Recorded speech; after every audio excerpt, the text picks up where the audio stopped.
semester 7, 8, I don't know, thanks to Dr. Buzzy, we have had this relationship with projects in Latin America, specifically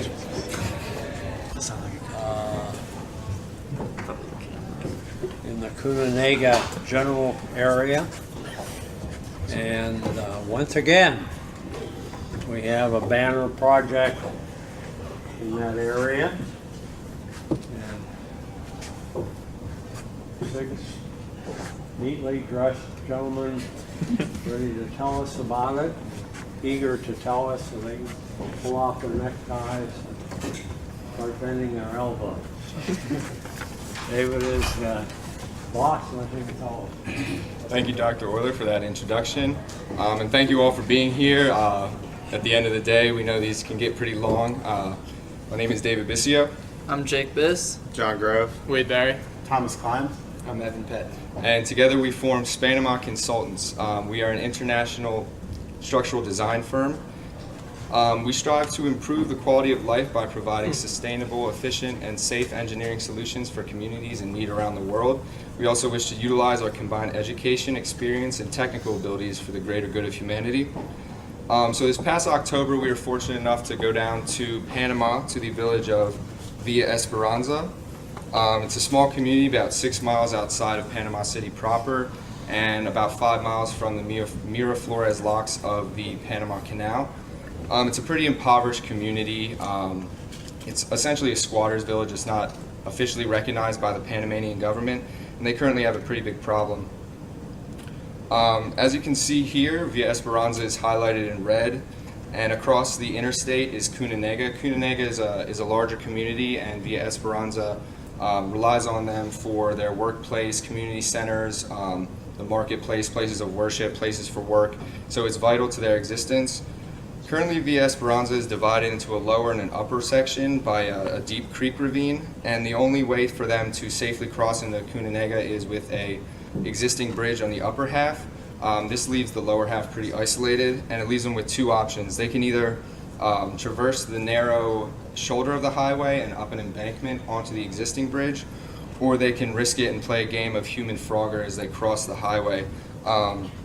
This is sadly the more popular option, as you can see here. When we went down, we noticed a lot of truck traffic, people speeding on the highway. Here you can see a mother and her daughter, just barely bigger than that Jersey barrier, crossing the highway. So this is a pretty big problem.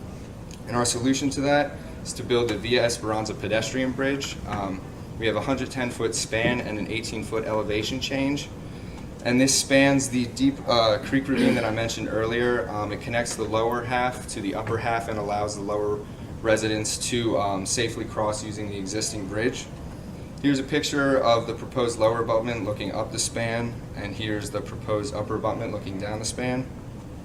Now, before we came to this final design conclusion, we had some considerations that we had to make. The biggest one is what materials we would be using. We decided that we would limit ourselves to locally sourced, readily available materials, specifically cold formed steel. Down there, they have an overwhelming reliance on channel sections, whether it be for framing their houses, their roofs, or for larger structural applications such as garages, warehouse, factories. You name it, they use channels for it. And we were lucky enough for the village leader Alejandro to actually cut part of his roof off for us to take back a channel to test it. We did some tensile testing here, and we confirmed 55 KSI yield strength and 70 KSI ultimate strength. This aligned us with the AISI strength parameters in the cold form manual. We also limited ourselves to low strength concrete with 2400 PSI compressive strength. Rebar and structural wire, along with bolts and connections, they're pretty standardized throughout the world now, so we also considered them. The reason we tried to limit ourselves to locally sourced materials was it would improve participation within the community and also reduce costs and improve economic sustainability. Another big thing is how we would design this to code. We spent a lot of time in the beginning trying to find Panamanian standards and regulations. They were pretty difficult to find, and the ones that we did find, there was a large language barrier. So instead, when applicable, we used American codes and standards such as AASHTO, AISI, AISC, ACI, and OSHA. We felt that these would be, if anything, stricter than the ones down in Panama. So the first part of designing a bridge, you have to get the loading. AASHTO has a specific guide for the design of pedestrian bridges. We have to consider the dead weight of the bridge along with a 90 PSF distributed pedestrian load. We also have to consider wind on the structure, horizontal at the panel points, and vertical uplift along the bridge. We applied these loads to several various limit states that apply magnification factors to them. So essentially this bridge has been designed for a town meeting on the bridge in the middle of a hurricane. So before we decided on the final truss structure, we thought about different structural alternatives. A big one was a simple span girder, but considering the deflection and the capacity of cold form steel, that was thrown out pretty quickly. We also considered a cable stay, and it required a lot less steel, but more concrete and structural cable, also a lot more skilled labor and fine-tuning equipment to tensile test all of the cables. So eventually, much to Dr. Bundy's chagrin, that one was thrown out just as being more expensive and a lot less feasible. The main structural alternative that we considered was a suspended footbridge using wires. There's a company called Bridges to Prosperity, and they do a lot of philanthropic work down in Central and South America, but they have pretty cookie-cutter designs, and they don't necessarily accommodate for that vertical elevation change that we have in our project. So instead of designing a suspended bridge to go along with ours, we kind of used theirs as a competitive alternative throughout our design process, and our goal was to be competitive price-wise at the end of ours. So with that, I'm going to pass it off to TD to talk about the superstructure design. Thanks, Dave. So an important part of creating an economically viable and safe bridge is to optimize truss geometry. Initial iterations of our truss were analyzed using Johns Hopkins Truss Design Program. It calculates axial force based off input geometry and loads. As we progressed through the design process, we were able to identify issues and benefits with each of our truss design layouts. We created an Excel spreadsheet that allowed us to calculate approximate axial forces based off the method of joints. We then used the AISI manual to narrow down our geometry options and start to analyze the structural capacities of built-up channel sections using the procedures outlined in the American Iron and Steel Institute's manual, North American specifications for the design of cold-formed steel structural members. After narrowing down our geometry options, we created a virtual model of our bridge in SAP 2000 structural analysis software. It was here we were able to obtain precise values of forces, stresses, and displacements for each member and node. All possible design flaws were investigated during this stage, as Wade will go into more deeply later in the presentation. So our Excel spreadsheet was iterative, meaning that we could alter the height of the structure as well as the number of bays in order to find the optimal design based off total linear footage of steel and axial force in each member.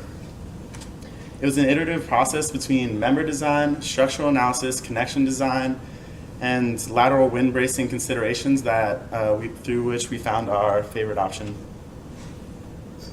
We decided to go with a 10-bay Warren truss with 9.5 feet height.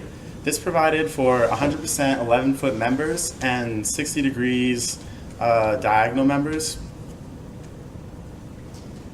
The biggest limitation of our cold-formed steel channels is thin sections that are extremely susceptible to buckling under axial forces. As effective length of our members grew shorter, the strength decreases exponentially. The Warren truss is extremely effective at limiting these effective lengths, as you can see in the diagram. So the chord members are highlighted in white in this picture. All chord members were designed for the worst case scenario, which occurs towards the center of the bridge.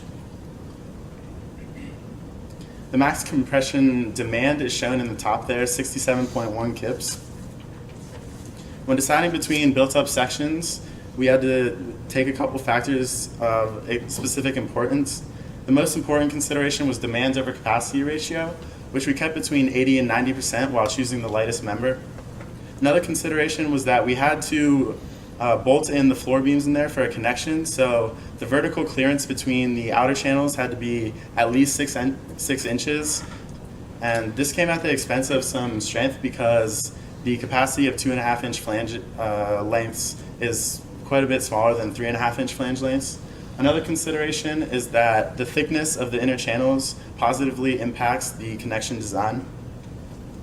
The failure mode that is boldened is the critical failure mode. The stitching configuration shown in this picture has to occur every 10 inches along the length of the cord in order for the assembly of channels to act as one built-up member. Our final design for the cord members is back-to-back 12-inch deep channels, 3.5-inch flange widths, and 105 mil thickness, with 2 flange covers that are 8 inches deep with 2.5-inch flange lengths. The diagonal members are highlighted in red. A similar process was undertaken to design the diagonals as the cords. The max axial force occurs towards the outside of the truss, though, and it occurs in both compression and tension. Our final design for the diagonal members is 2 back-to-back 8-inch deep channels with 3.5-inch flange lengths. Transverse floor beams are shown in yellow and green in this photo. Loading on the transverse floor beams is a little different because there's an axial force applied through wind loading, as well as flexural force applied by the weight of the deck, as well as the live load applied to the bridge. Extra precautions were needed in order to ensure that the channels could handle this combined axial and flexural capacity. The primary function of portal frames is to stiffen the end posts against vibrations, as well as work with the lateral wind bracing system to transfer the lateral forces from the upper cord down to the abutment. The connections are designed to be moment resistant so that they can carry bending forces, and it acts as one rigid structural unit.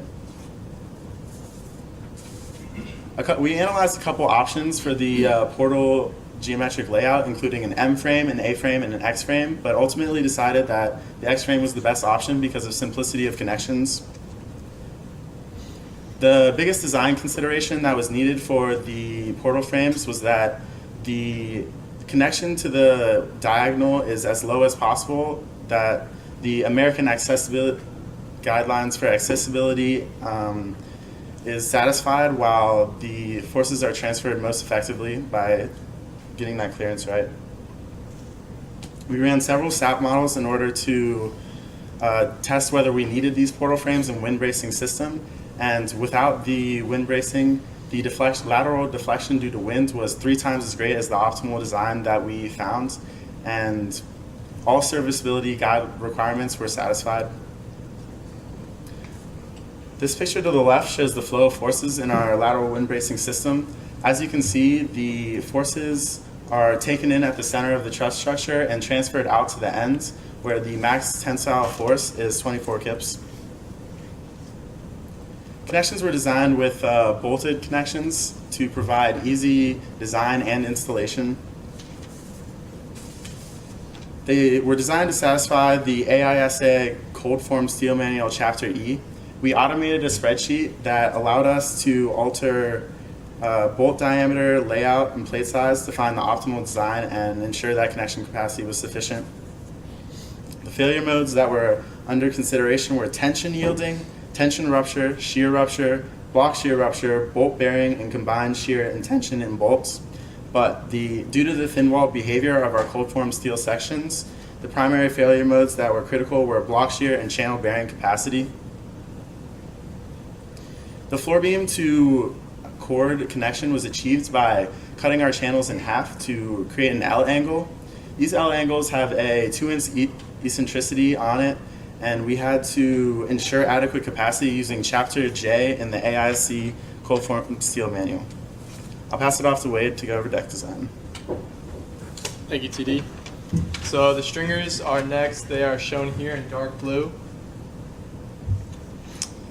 The stringers will sit on top of the floor beams. They will span the full 11-foot length of each bay and be non-continuous. As TD mentioned, the demands are shown here. The controlling failure mode is bolded, and the stitching is similar to the other built-up sections. It is required here to ensure that the stringers act as one. During design, we found that the single channels used as stringers were within capacity. However, a back-to-back section was necessary to be within our serviceability requirements for deflection, now making the deck stringers and the floor beams the same built-up section. Like the rest of our bridge, our deck surface needs to be durable and long-lasting, as maintenance for any wearing surface is very unlikely down there. So therefore we chose an open grid galvanized steel deck to cover the area of one bay. They will be connected to the stringers with manufacturer anchors. As you can see, the deck we have chosen is well within capacity. It can handle a concentrated point load of over 500 pounds, more than enough for what this bridge will be subjected to. Here is an overview of the deck system. The floor beams shown in blue, the stringers in green, and the deck surface itself is in brown. So, as TD had introduced, SAP 2000 was a great tool for us. After our superstructure design was complete, we utilized this 3D structural analysis software, SAP 2000, as a final check for our design.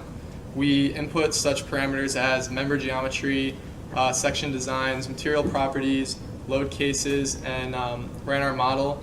Got our results, an example of which is shown here, the axial member force diagram, alongside some renderings of our bridge in that program. So bearings were designed to secure the landing of the truss. We selected a steel reinforced elastomeric bearing pad for each abutment. It was designed for compressive strength, compressive deflection, shear deformation, as you can see, but the controlling factor was the anchorage. As you can see, this table shows a part of the calculation involving the design of the anchor bolts necessary to resist the relatively large lateral wind forces. So the lower abutment bearing is fully fixed. The upper abutment bearing pad is designed to have limited expansion. What this means is that both abutments are fixed in the transverse directions to resist the wind forces, and just the upper abutment is given a small allowable longitudinal translation, as you can see in the bottom left. The anchor bolts are discussed from the previous slide are shown here, as well as a section cut of the lower abutment. Some non-structural features that are part of every bridge that need to be considered are shown here. The handrails are at the OSHA specified heights of 42 and 21 inches. The handrails will be the common, locally available 4-inch single channels, which are actually the channels that you saw earlier being cut from the gentleman's roof that we brought back to the States to test for their strength. The village leaders expressed to us that building a ramp for limited mobility accessibility was not an explicit concern of theirs. In combination with our limited budget, an 18-foot elevation change, we included only a staircase in our design. We also recommend installing a bollard at the upper abutment to prevent anything other than a pedestrian from accessing our bridge. We also recommend installing a kick plate along the length of the deck. Both are not shown here, but have been included in our estimate. So with the finalized superstructure, the next step in the design process would be the substructure. The first step here is to analyze the soil parameters. As Dave had said, we traveled to Panama. While we were there, we collected the top layer of soil, digging roughly 3 feet down at 3 separate sample locations at each abutment, and basically brought it back to test it. This table displays the results of our testing, as well as USCS and AASHTO classifications, features specific gravity, the Atterberg limits, moisture content, cohesion, and friction angle, which were all important in our substructure design. I will now leave it to Evan to describe the substructure design. Thanks, Wade. So as Wade just said, now that the superstructure has been finalized in all respective loads, the next step is to design a structure to keep that in place. So I'm going to break down the substructure design process into 3 steps for each abutment. The first step is to determine and design the bearing structure for the superstructure, which is the structure directly beneath the superstructure. So there's a lot of structures. In which the bearing pads will be connected. Step 2 is to determine and design the support structure, which can be a pedestal or pier, that will be in between the bearing structure and the foundation. And then step 3 is to determine and design the appropriate foundation structure. So I'll start with the upper abutment and determining the appropriate bearing structure. So given a clearance from grade of 3 feet, we can explore a few options. One is a rectangular pedestal that would double as the bearing structure and support structure. And the second would be a pier with a tapered or hammerhead pier cap. So a little pros and cons of each option. The rectangular pedestal requires simple formwork. It can be done with just plain wood and plywood. And it contains consistent reinforcement along the longitudinal direction. But a downside is there will be more concrete required and reinforcement steel based on gross area.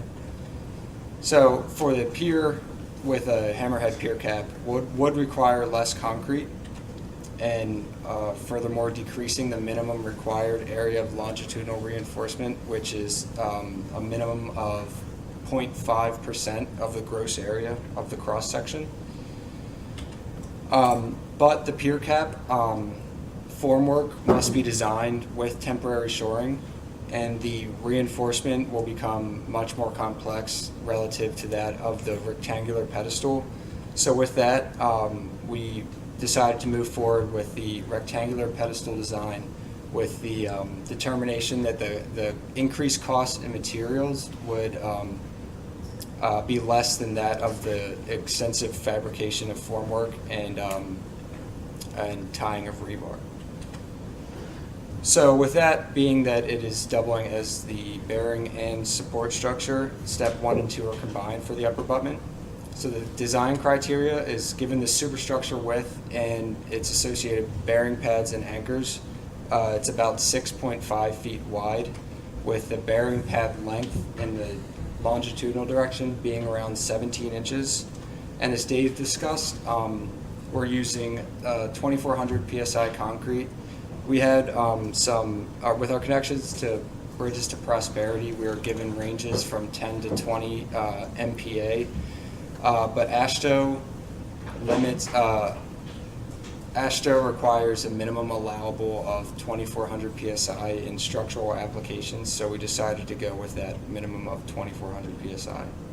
And as Dave said, grade 60 reinforcement steel is available and will be primarily black steel, except for a few instances it will be stainless steel. So with that, we have a 7-foot by 2-foot reinforced concrete pedestal. So just quickly run through the design. Normally the first step in concrete design is you estimate your dimensions based on loads. But given that our dimensions are governed by the dimensions of the bridge itself, the process becomes pretty straightforward, and you just need to determine the area of longitudinal steel required and a few capacity checks. So those checks include the design for the flexure. Based on the moment applied, less than a square inch of reinforcement is actually needed for strength. But based on that 0.5% of the gross area, it's over 10. So we decided to design it with that just based on the flexure, and then later add reinforcement to accommodate that requirement. So the next step is when designing reinforcement is the development length. There needs to be a substantial distance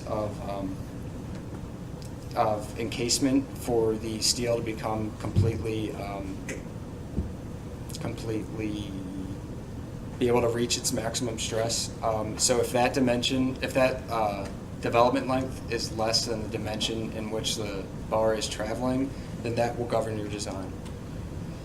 So shear,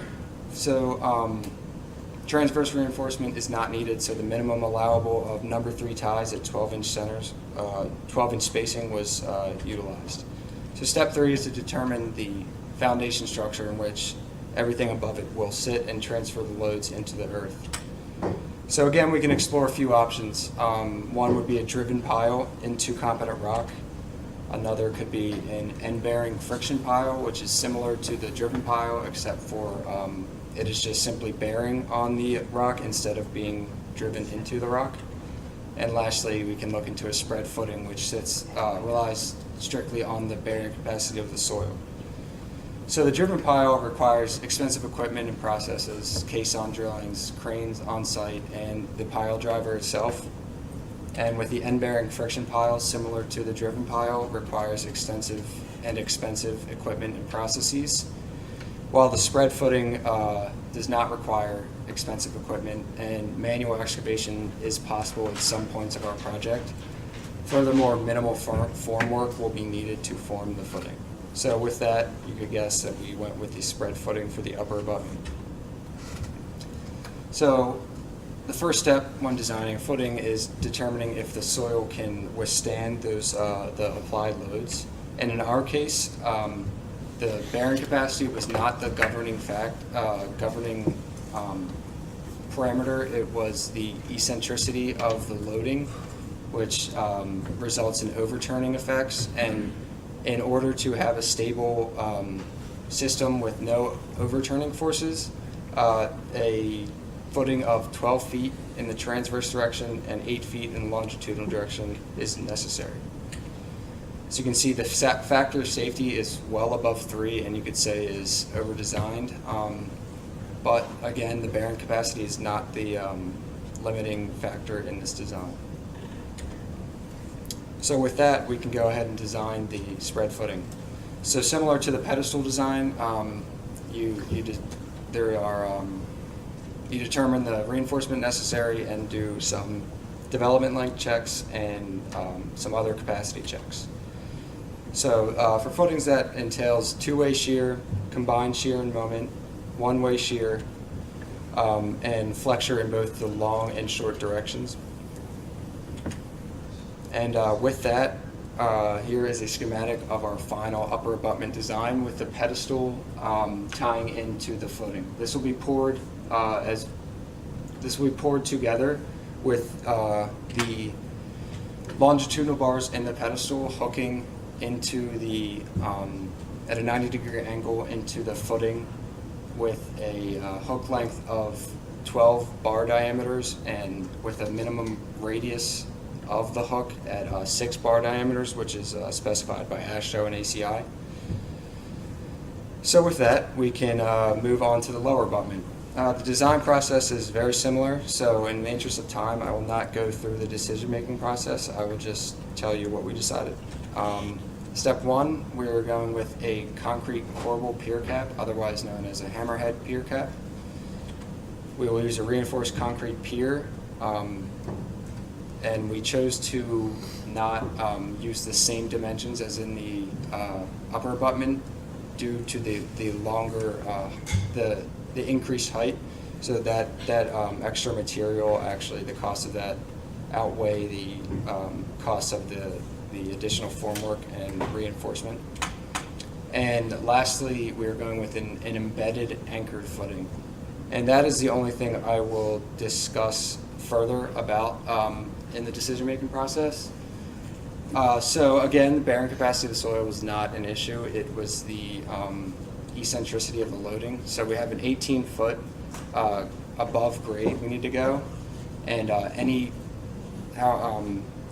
time you increase the distance below the surface, that is increasing the moment arm in which the wind acts. So if we were to go with a spread footing for the lower abutment, to achieve a stable condition with no overturning forces, we would need a 20-foot by 15-foot spread footing, which would cause the displacement of 2 homes.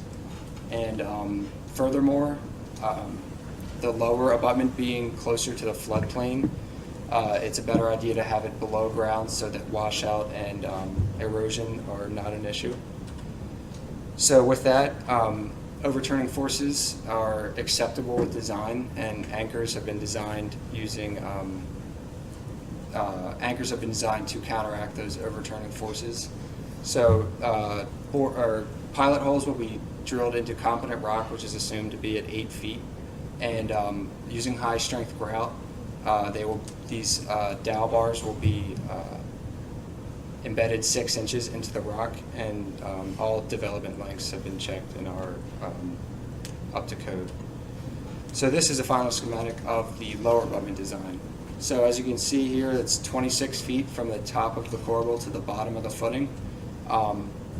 And I forgot to mention that these anchors, because they are exposed to bare earth and water, those will be the only stainless steel reinforcement used to resist any corrosion effects. So the footing is a depth of 2 feet, and the pier is a total height of 22 feet. So this is the elevation of the pier cap. These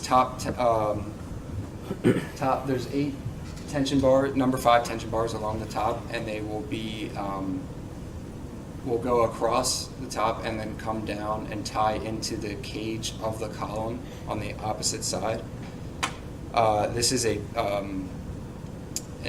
plan view of the corbel just to kind of see how it goes together. The only welding that is necessary in the entirety of the structure is these 4 tension bars on the top need to be welded to a crossbar to engage all of the steel. And this is just another image of showing the longitudinal bars of the pier extending into the pier cap, along with the anchors for the bearing pendants. So, as Jake will discuss in a little bit, this needs to be poured in 2 stages, so that requires a splice of the pier. So all the longitudinal bars from the bottom need to be tapered in 1 bar diameter and extended to the specified splice length, and which you can see a cross section of here. And now I will hand it off to Dave to talk about slope stability. Thanks, Evan. So with any bridge that's built along a ravine, obviously slope stability is of utmost importance, making sure the bridge stays in the place that it's supposed to. So we took our survey data we got down there using a total survey station and the soil parameters that Wade talked about earlier that we tested, and we put them into a slope stability modeling program called Slide 7. Here you can see the model of the lower abutment. It has a pretty short and shallow slope. The soil is pretty decent cohesion, a good angle of friction. Across both abutments, we modeled the vegetation as short, weak soil nails to give it a little extra tensile and pull-out strength. And we used pretty conservative depths to both competent rock and the water table. So here you can see our model both before and after placing the footing and the loading. AASHTO requires a 1.5 minimum factor of safety under any slope bearing a support, and we have that in both cases. We actually increase the factor of safety after the construction is completed because we decrease the length of the slope leading into the ravine. The biggest problem that we had with slope stability was the upper abutment. Here you can see it's a much longer slope and there's a lot steeper angle to it, and the soil is also a lot weaker. Again, we modeled the vegetation as weak soil nails, and this helped us a lot along that slope. So we modeled this as well. Here you can see, again, both before and after. So as I stated earlier, AASHTO recommends or requires a 1.5 factor of safety under all support-bearing slopes, but it also requires a 1.3 at adjacent slopes, and we do not have that in this case. We do have the 1.5 directly underneath the structure, but we only have around a 1 at the edge of that slope. It is on the slope face, and it is far away from our abutment, but considering those requirements, if this were to get to the approval stage, we would require more in-depth core borings and soil classifications to ensure that this is good for our foundation. Pass it off to Jake and John now to talk about the construction. Thank you, Dave. So a health and safety plan was developed for this project. This is an excerpt from the document, and I'm just going to highlight a few job hazards that might be unique to the job in Panama. such as heat stress and exhaustion. It gets very hot and humid down there, so shade and hydration will be provided to the workers. Also, there's virus-carrying mosquitoes of the virus Zika. So bug spray with high concentrations of DEET and long sleeves and pants will be strongly recommended to wear. Also, I went with made a risk and contingency plan. One of the big major impacts would be inclement weather. It rains quite often down there, almost every day. Can't really do anything about that. So we would have to crash the schedule if the weather was not on our side. Also, insufficient volunteers. We tried to design this bridge to have as much work as possible with manual unskilled labor, either through local residents or through pit head organizations. So in order to control this, a bridge committee would be formed within the village to ensure dedicated local residents that would help volunteer with this project. Also, you got the design, so now you're probably thinking, how is this thing going to be built and how long it's going to take? I use a scheduling software called Oracle P6, and within that I create a work breakdown structure into 5 phases. Phase 1 being site preparation, Phase 2 being excavation, Phase 3 being the foundation formation, Phase 4 being the truss assembly, and Phase 5 being any additional bridge work that needs to be done alongside the construction.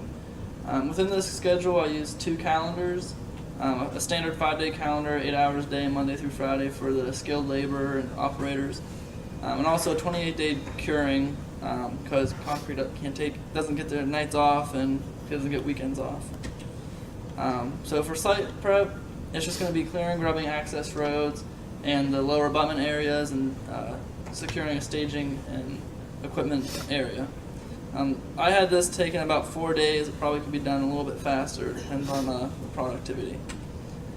This is our site access plan. As you can see, the purple road is the purple lines are the highway leading to the site, and the blue is the site access road to the staging area.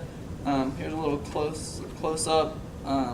In the yellow is going to be the staging area where we're going to assemble the truss, bring the crane equipment, excavation, and then you can see where the bridge is going to be located. Phase 2 is going to be the excavation. For the upper abutment, it's a shallow foundation, so we expect unskilled manual labor to be able to get the job done. That's going to take about 5 days. The lower abutment's a little bit deeper, it's about 8 feet down, a lot more cubic yards of dirt to remove, so we're going to need skilled operators and an excavator to dig the dirt. I also include the backfill within the excavation breakdown. So from excavation to backfill, it's going to take 36 days, but this obviously, you'll obviously see that this takes into consideration the foundation formation. So first off, the lower abutment is going to be one of the major portions of the schedule. So we're going to pour the lower abutment first, the first section, and as that's curing, go up to the upper abutment, form rebar and pour that, and then come back down to the lower abutment in 14 days and finish form and rebarring the second segment. And then after the lower abutment's done curing, we'll install the stairs so we can put the bearing pads on top of the foundations and connect the bridge once the bridge is completed. The foundation staging, again, stage 1, this is just a design drawing of how it would look. And the upper right picture is the formwork design of the upper abutment, and the lower one's the formwork design of the first section of the lower abutment. And this is just the stage 2 of the lower abutment, and the lower picture is the formwork design. And then finally, the truss assembly, the best part of the project. So we assume that since due to the complexity of the design and the connections, that the truss will have to be prefabricated in order to meet inspection purposes. And so it's going to be delivered in about 22-foot segments. And to lift it and assemble it on site, we'll bring in a 15-ton crane. And then once the truss is connected, and to place the whole truss in place, we're going to bring a 90-ton crane in to lift it, and that's going to take about 10 days. And additional work is just site material cleanup, assembling the stairs, and turning it over to the community to use at their convenience. Just this quick schedule summary. The total duration is going to take 57 days. I put 2 random rain days in each month just in case inadequate weather comes our way. So it could actually be done about a week faster. The 2 biggest portions of this project is the foundation formation, which is about 63% of the schedule, and the truss erection, which is 16% of the schedule. Those two phases are part of the critical path activities, so if anything happens to those activities, the schedule will be affected dramatically. I'm going to hand it off to John to give you a little visualization of how this is going to be put together. All right, thanks, Jake. So as Jake mentioned earlier, we're going to have the company that supplies the cold form steel members prefabricate the superstructure for us. We did this for 2 reasons. The first being running a crane and paying a crane operator can be very expensive over the duration, so we wanted to minimize that. And also the geography of the site is a little difficult to actually assemble it piece by piece together. So that being said, we shipped it in 5 sections because transporting the members there would be difficult if we had larger sections, and we were also worried about the swaying of the truss as it was the crane had lifted it up. Excuse me. So this is a 5-phase task, assembling the truss, and the first phase is just delivering. This is the middlemost section of the truss, as you see here. Later on that day, red being the member or the truss section that's already been there, and green being the new arrival, we bring in the second section, lift it with the 15-ton crane and place it above so we can slide that top cord into the gusset connection and have the skilled labor finish the connection details. Phase 3, same deal, just the other side. Just drop in the piece, and then the final 2 phases, you see again the green and the new arrivals. We just place those in, and now after phase 5, you have your superstructure fully connected and ready to go. Just a little bit of overview here in the Christmas spirit. This shows the overall progression of the truss assembly again. So once we have the truss fully connected, again, we were worried about construction loading. If you're going to be picking this up with the crane at one point, is the connection going to fail? Is the dead load going to be too much for it to be able to hold together while it's actually in the air? So we ran a little iterative analysis with this Excel sheet and assured that to calculate to see if that would be an issue or not. And what we determined was the construction load was negligible compared to the applied loading that we estimate, 90 PSF, et cetera. So it didn't control, it wasn't an issue. We're good to lift it. Next thing was to actually select the crane using these crane charts. 2 things that factor in are the radius of the crane. Obviously, the larger the radius, the larger the moment, and the load that you're actually lifting. So use these charts and you try to find a demand over capacity ratio that's less than 1. If it's greater than 1, you have an issue, but we didn't. And our demand over capacity ratio is 0.9, and we're good to go. So the 2 cranes you used, the 15-ton crane, again used to just assemble the truss on site, is a National Series 500C, and the 90-ton crane, the Big Daddy as we call it, to lift it onto the supports is the HTC 8690 telescopic boom truck crane. And onto the cost estimate, because if there's one thing we've learned in college, it's how to spend money. Okay, so we broke the material into five different categories: the cold form steel members, the connection materials, the decking material, the supports, that being the substructure, and the material, or the material and the equipment. So in the interest of time, I'm going to try to get through this pretty quickly. All the cold form steel members together that make up the superstructure add up to a little bit over $19,000. The connection details all go in there, a little over $6,600. The decking material, that being the steel bar grating, kick plates, not including the cold form channel sections there because we already included those, a little over $8,000. All the supports again, including the metal staircase, a little over $17,600. Lastly, we're going to need, as my colleagues had mentioned earlier, the excavator, concrete pump truck, 2 cranes, and miscellaneous equipment, that being hand tools for the unskilled labor and concrete vibrators, etc. All that over a little over $35,000. So you sum up all those prices I just added up, I just displayed for you, and you get a little over $87,000 for the entire project. Given that we're going to have the truss prefabricated, the supplier's not going to do that for free. So we had a little conservative estimate, and we multiplied, once we added up all the materials for the superstructure, we multiplied that by 3 for the prefabrication cost. And we also expect to have an excavator donated to us, as well as all the volunteer labor done for the excavation. So those prices were eliminated. And then we included a 15% contingency to anything else that we might have missed, for a total cost of a very conservative value of $165,000 for the total project. And with that, I'm going to hand it back off to Dave. So now that we have our final design, like I was saying, we use the Bridges Prosperity as a competitive alternative to our design.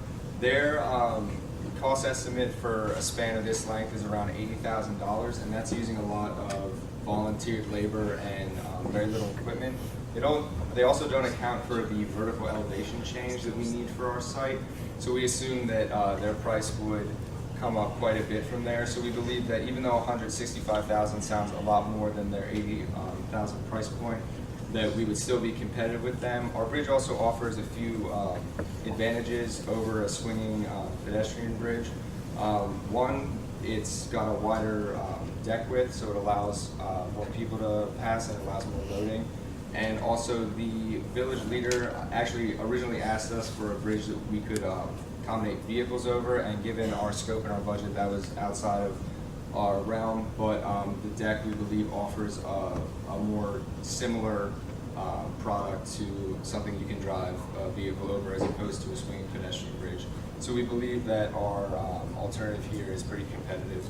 Now with that, we just want to have some acknowledgments here, specifically Professor Sebastian and Dr. Bunger, and then Dr. Budney and Pithead for taking us down to Panama, American Bridge Company and Bridges Prosperity for their continued support, and then a specific shout out to Dr. John Euler.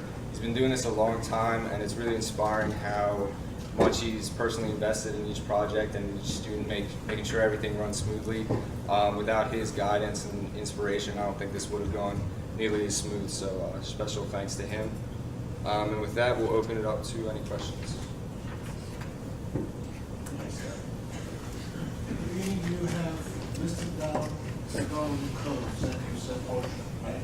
You cannot have 18-foot straight stairs according to ocean. That would require a landing, correct? You need an intermediate landing. I think the maximum is 12. Okay. The other thing is, I did not see any handrail along the bridge, on the bridge. It's featured here in one of these Yeah, pictures. it's not on the full structure. That was a picture, pictures came and gone, I did not see You go to it. the handrail.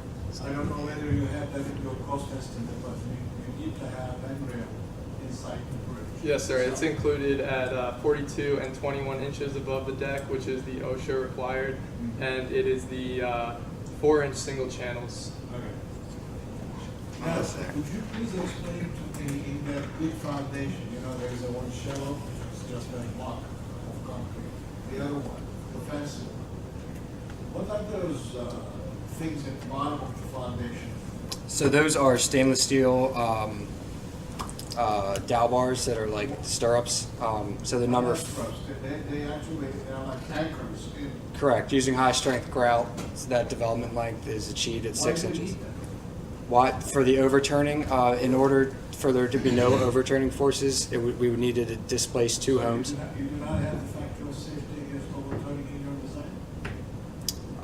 If we were to, the foundation would be too large, it would have to displace 2 homes. And that brings it into the floodplain. I don't believe that I have seen any foundation like that in my life. So you better, I don't think you need them. Okay. To be perfectly honest with you, check your numbers, look at the overturning. Overturning is due to what? the long moment arm with the applied wind load. What's the force? In order to have it over 30, you have to have a force. Is it a natural force? Is it earthquake? Is it wind? So in that It's- case, the load case strength 3, which features a 1.4 wind horizontal loading as well as the uplift that is involved there, it is designed to test overturning of the bridge. So that creates a large shear, and that large elevation change along with the shear creates a big moment, which we were trying to take care of with those dowel bars. So you actually have a value for every one of those bars. So that Correct. So as you can see on, where is it? it says in the picture that you're anchoring it to the rock. Correct. We found that uplift force and the moment arm created with that pressure, and ensured that those bars were placed and had adequate capacity to support that force with the given moment arm on each side. Did you draw the pressure diagram underneath the foundation? Say that again? Did you draw the pressure diagram underneath? Correct. I assumed, because it's rock and to be conservative, I assumed a rectangular pressure distribution instead of the triangular, just to be conservative, because really only minimal area of steel is. I don't think that you need those anchors. Right. Just Okay. check your numbers. Thank you. Any other questions? So, nice job. Thank you. Just one second. So my observation is that I think you have all the process in place really well, like you went through all the steps. My first comment was is that the number sizes look really big to me. I don't know if you guys agree with that. And how did the number size in your bridge compare to the one for the bridge Prosperity? That would be kind of the one question I would have, if they made it comparable. And then the other question would be why 2 cranes? Okay, so for the first question, Bridges Prosperity, instead of using steel members, they use cables that string between 2 foundation abutments that are then anchored into the ground. So they rely on the structural capacity of steel tension cables instead of steel members. And our members, as far as thicknesses, I don't think they're relatively that large. These are pretty thin channels. We did need to build up the members specifically to factor against local and distortional buckling was the main things that we came across with the compressive axial loading. To answer your second question, for 2 cranes, the 90-pound crane is just a lot more expensive than the 15-ton crane, and we don't need that 90-ton capacity for the truss erection. We need a lot smaller crane. So just in terms of cost estimate and stuff, we decided to go with the smaller crane for budget reasons. Did you consider the mobilization and demobilization costs of the cranes as well? That was considered, but having a 90-ton crane on site for 5 times what we had in there was a big cost controlling factor. We understand that mobilization and demobilization is expensive, but probably not as much as the extra time. I assume you're putting cranes at the lower one. Correct. I'll be Yeah. lifted from the lower abutment because it's flatter and Do you think we can get more more? access. The only large equipment that needs to go to the upper abutment, we tried to limit that because of the slope stability, is one of the concrete trucks. And there's an access road, dirt access road that gets pretty far down the slope. We would need to have some tubes or some type of system to get the concrete all the way down there because we can't drive the truck all the way down, but it's feasible to get down there. But yeah, all of the cranes and the concrete pump truck, they would all be on the lower abutment. So I guess maybe my question is more a human behavior question than but you made a decision to use stairs. Correct.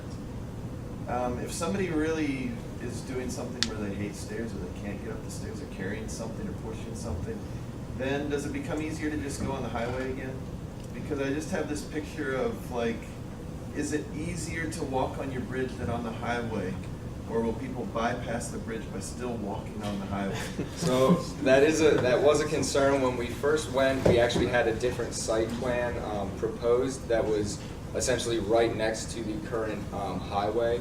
We decided to move it further down to try to eliminate that, to try to get the community to avoid doing what they've done. I know humans are creatures of habit, and if it works and they haven't gotten hit by a car yet, they'll probably continue to do that, but we need to work very tightly with the community, and the community leader has asked for this bridge, and I think that if one were to be installed, people would really use it instead of taking the unsafe route across the highway. Just to add to that, so if you were to traverse the highway, you would need to cross a barrier. So if you're carrying anything or pushing anything, that's an issue. And also not shown if you were to take it along the highway and then up an embankment. The embankment is like mud stairs, kind of. It's very steep, and so that issue is there no matter what. I understand we're not solving that issue, but the ramp, being an 18-foot elevation change, the ramp just didn't have enough room for it, we decided. The neighboring community, Coonega, had, before they had a vehicle bridge built, they had a pedestrian bridge going across the same river. And there's a set of stairs up, people across the stairs up. So I think the idea is they got the idea of this one from the existing community. And yeah, there's no design in there for ramps or paths. They just built stairs. Any other questions?